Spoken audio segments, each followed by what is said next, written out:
আর হাইকোর্টের ডিভিশন বেঞ্চের এই রায়ের পরই পর্ষদকে অভিনন্দন জানিয়েছেন শিক্ষামন্ত্রী ব্রাত্য বসু। তিনি এক্স হ্যান্ডেলে পোস্ট করেছেন, সেই পোস্ট আপনাদের সামনে রেখেছি। হাইকোর্টের সিঙ্গেল বেঞ্চের রায় বাতিল হয়েছে। ৩২,০০০ প্রাথমিক শিক্ষকের চাকরি সম্পূর্ণ সুরক্ষিত রইল। শিক্ষকদেরও শুভেচ্ছা, সত্যের জয় হলো পোস্ট শিক্ষামন্ত্রী ব্রাত্য বসু।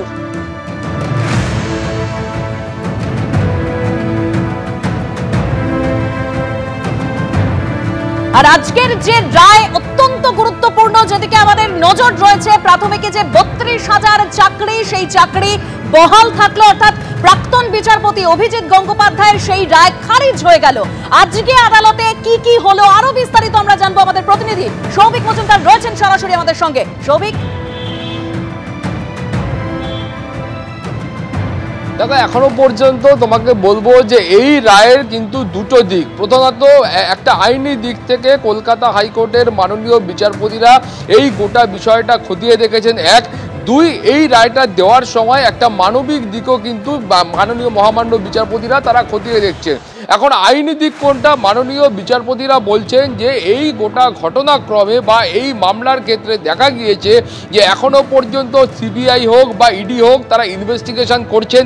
সেই ইনভেস্টিগেশন এখনো পর্যন্ত শেষ হয়নি এবং সেই ইনভেস্টিগেশনের মাধ্যমে এটা এখনো পর্যন্ত কোথাও গিয়ে প্রমাণিত হয়নি যে এই ৩২,০০০ ব্যক্তির বা প্রাথমিক শিক্ষকের প্রত্যেকে এই দুর্নীতির সঙ্গে কোথাও না কোথাও যুক্ত।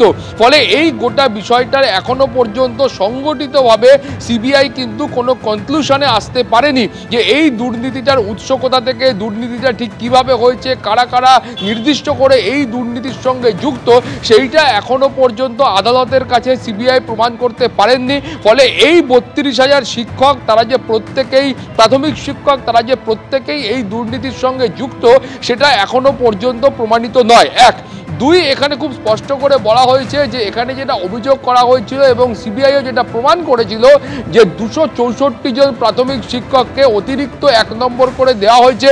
ফলে সেই অতিরিক্ত ১ নম্বর করে যারা পেয়েছিলেন সেই প্রাথমিক শিক্ষকদের চিহ্নিত করা সম্ভব হয়েছে।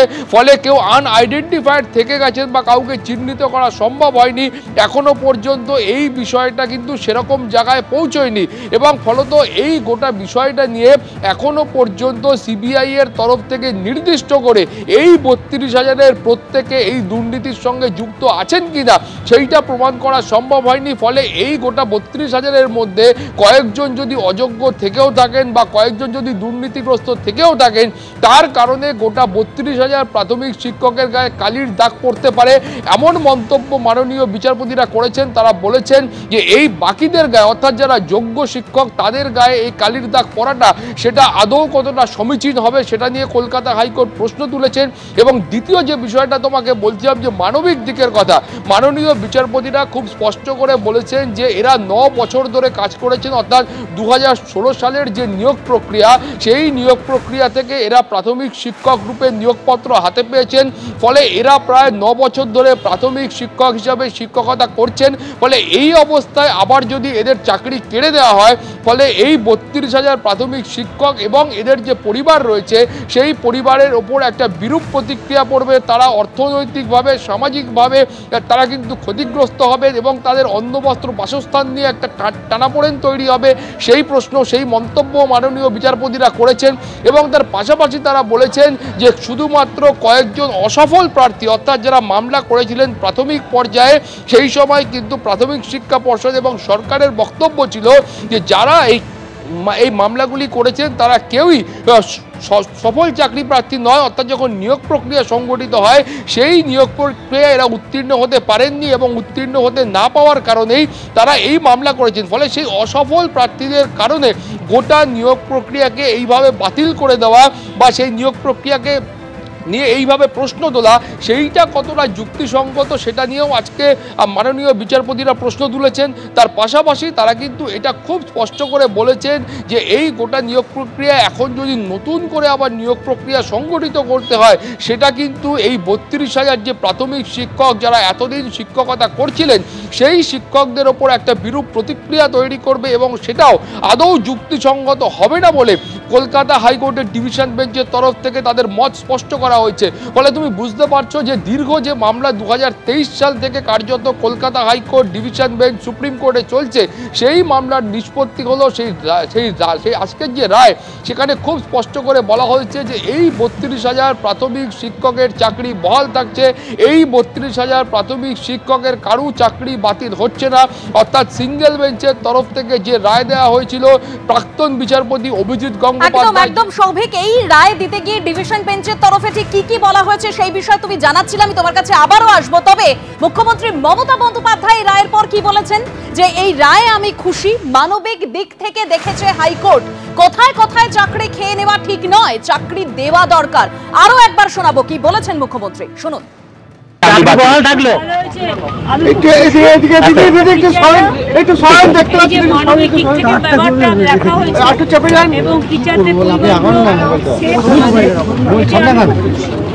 অভিজিৎ গাঙ্গুলি সেই সময় এই রায়টি দিয়েছে।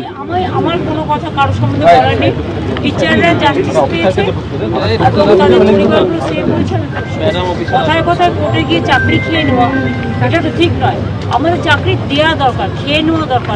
আজকে রায়ে একটা কথা বলা হয়েছে যে আগে যিনি রায় দিয়েছিলেন সেটা বিচার ব্যবস্থার প্রতি অবাঞ্ছিত হস্তক্ষেপ এবং যে তদন্ত করা হয়েছিল সেটা ঠিক হয়নি, সেটাও বলেছে।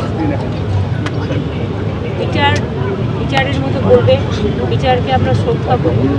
সুতরাং আমি সবচেয়ে খুশি যে আমার চাকরিরত ভাই বোনেরা তাদের চাকরিটাকে সুরক্ষিত করতে পেরেছে। এবিপি আনন্দ, এগিয়ে থাকে, এগিয়ে রাখে।